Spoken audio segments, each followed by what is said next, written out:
Welcome guys to another chess analysis, and today you'll be taking a look at just a nasty game played by 11-year-old Indian superstar Praggnanandhaa, because he actually managed to destroy a 2600 GM in 18 moves with the black pieces. Like, that's just something else.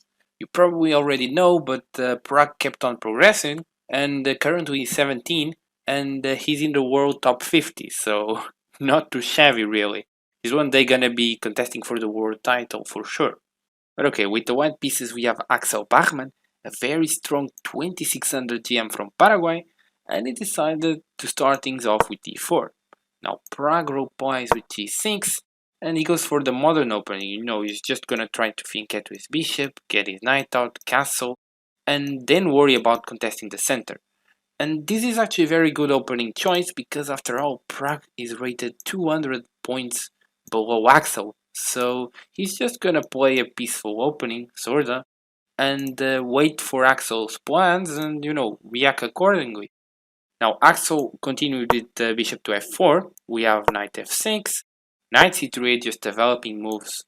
Pragg replies with d5, just controlling the e4 square, and now Axel plays queen to d2, which basically signals his intentions, since now he's aligned, this queen and bishop battery along this diagonal. He's basically saying that he's gonna play bishop h6, trade his bishop for black's very strong one, and he's probably gonna castle queenside and push pawns and try to murder Pragg. Right? He's just trying to muddy the waters. After all, like, it's a 200 rating cap. However, Pragg literally doesn't care, and he goes straight into this. We have bishop to g7, and after bishop h6, we have castles, we have a trade, and Axel indeed castles queenside. And now the stage is basically set. We're gonna have just a crazy attacking game, and at this level, players have to be extremely careful, because even the smallest mixed calculation can result in just a disaster. However, now Pragg has been provoked, because he just wanted to stay back to develop his pieces and see what Axel was up to. However, since Axel is so desperate to attack Pragg, well, Pragg is gonna answer in the same fashion, and he goes straight for it. He goes c5, and at first glance, this move might seem like he plunders his pawn, and then d5 is just extremely weak. However, this is exactly what Pragg wants, because if this pawn is to be taken, well, all of a sudden there are also all sorts of lines just opening for Pragg. The queen slides in, the rook gets in, the knight will get in eventually. This bishop can get in if this pawn is taken, so not something white wants. He just doesn't want to open his king, so instead he goes e3, just building the pawn chain. Pragg develops his knight, we have knight to c6. Now white just goes f3 with basically the plan of supporting these pawn pushes in the future, right? Both towards the center and towards the black king. Now black in the same fashion plays c4, getting closer to the white king, and it's a very good principle, actually a very good rule of thumb, that when your opponent attacks on the wings, you should attack on the center, and that's exactly what Axel does, and he goes for e4. However, now Pragg is just completely bloodthirsty, and the only thing he says is this king over here, so he just doesn't contain himself and goes straight for b5.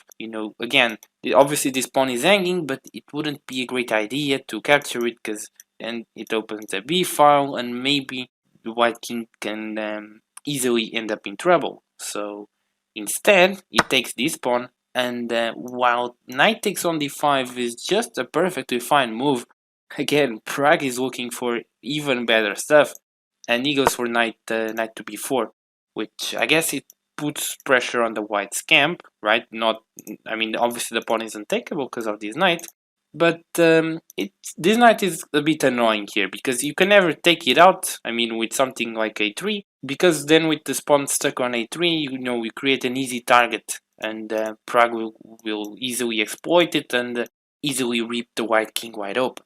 So instead, he greedily takes the b5 pawn, opens an attack on this knight, and claims that if this knight captures on a2, he's just gonna end up trapped. However, Pragg has other plans, and even though he captures on a2, we have king b1, he says that this knight is actually his best piece. which is kind of weird, but you'll see what I'm referring to in a moment.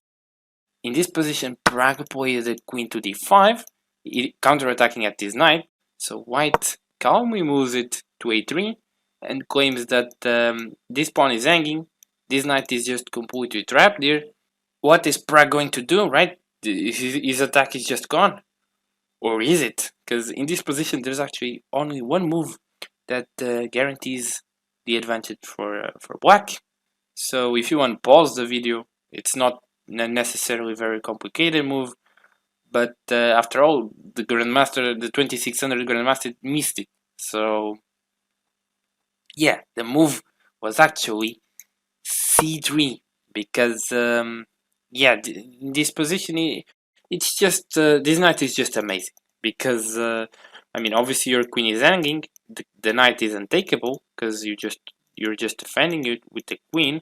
Probably what the GM was looking to do after c3 was playing something like bishop f4, and I mean, if you take the queen, then after bishop takes queen, knight takes, and king takes, white is doing perfectly fine. However, after bishop to c4, there's actually queen to b7, and just take a look at this. They say knight on the rim is dim, but actually this knight on the rim is just a god, because obviously there's a mate threat here. The queen is also hanging, but the queen can neither take this pawn nor go here to defend mate, because both squares are actually attacked by the knight, and yeah, it's just too perfect to be true. So obviously this is unplayable for white. He'd have to, you know, give up the queen. So instead, the GM tried pawn takes. However, this was just already just panic mode because yeah, now white's king is just wide open. Pragg plays rook to b8 and just goes after this very weak king. King is basically forced here. I mean, if you block, it's just such a mess as well. For example, you can block with the bishop, but then you can just sack, and then this bishop is coming, this rook is coming, and it's just a massive fest for the black pieces. So instead, yeah, we have king to the corner. Obviously, this knight can be captured, but now just queen a5, and black is obviously threatening the knight. Then to remove this knight, and it's mate. And since the queen cannot go to c1 to protect his knight, again, due to this very annoying knight, he's just the MVP, like I said. Like, it's just unbelievable. Obviously, the king is forced to tank, right? Only way to keep the game going. However, now, there's actually, again, only a single move that gives the advantage to black, and that move is knight to d5, which Praggnanandhaa obviously finds. And yeah, now he's just threatening to come in with the knight, and basically white would have to give up the queen. Otherwise, you know, just queen takes knight, for example, just a random move. Knight takes on c3. King either goes here and gets mated, or you give up the queen. So white tries addressing this with knight to e2, but after bishop to e6, he just resigns because he has had enough. Even though he's +4, it's actually made in 6. And yeah, he lost the game to an 11-year-old in just like 18 moves. Even though he has dedicated his whole life to chess, well, it really doesn't matter because, you know, comes a chess prodigy and all that work is just gone to waste. But yeah, in this position he resigned because obviously Praggnanandhaa aligned this very nice diagonal, and there's nothing really to be done here because, for example, if you go c4, just trying to get this diagonal to shut and offer a queen trade, well, this actually just doesn't work because after knight check, if you try moving your queen, if your king, maybe trying to safeguard it on c1, well, this doesn't really work because just knight to d3, this square is taken, you know, this is a double check, you have to move your king, and yeah, for example, if you go here, you can just take on c4 with the bishop, and knight is pinned, so you have to move your king, and it's just mate. So yeah, no matter where the king goes here, even if he goes here, it's basically the same idea. So yeah, this doesn't work. And for example, if you try queen to c1 here, trying to defend this knight some way, I mean, now she can go to c1, there's no knight. The power of this bishop now is just unleashed because after knight takes on c3, king has to go to a1, but now just a simple deflective maneuver, deflecting the queen from the defense of this knight, just wins the game for Pragg, since after queen takes knight, queen is forced to block, and it's just mate. So yeah, after bishop to e6, there's really nothing white can do, and it just gave up.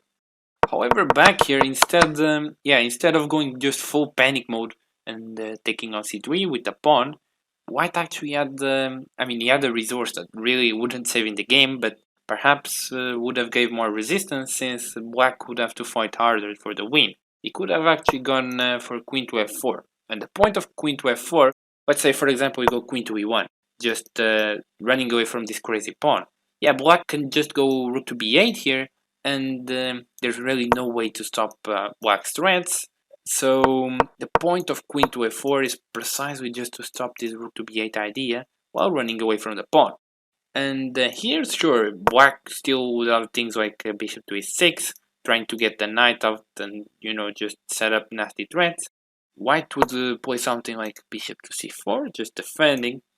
Then queen to b7, going after mate here. b3, just defending. We'd have a trade.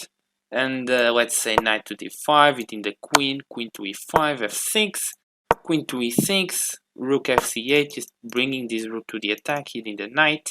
And let's say something like knight to e3, because you really don't have anything better.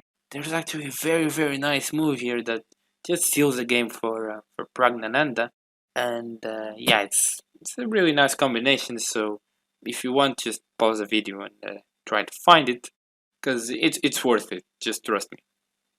So okay, hope you found it, because the combination here starts with knight takes on e3, and after queen takes on e3, you think, okay, so far that's nothing too special. But thing is, after queen takes on b3, now here's when the magic happens, because pawn is basically forced to take, but then black actually has c2, and it forks the king and the rook, and the king can't come near the rook to defend him, because again there's this freaking knight on a2 just screwing everything up for white.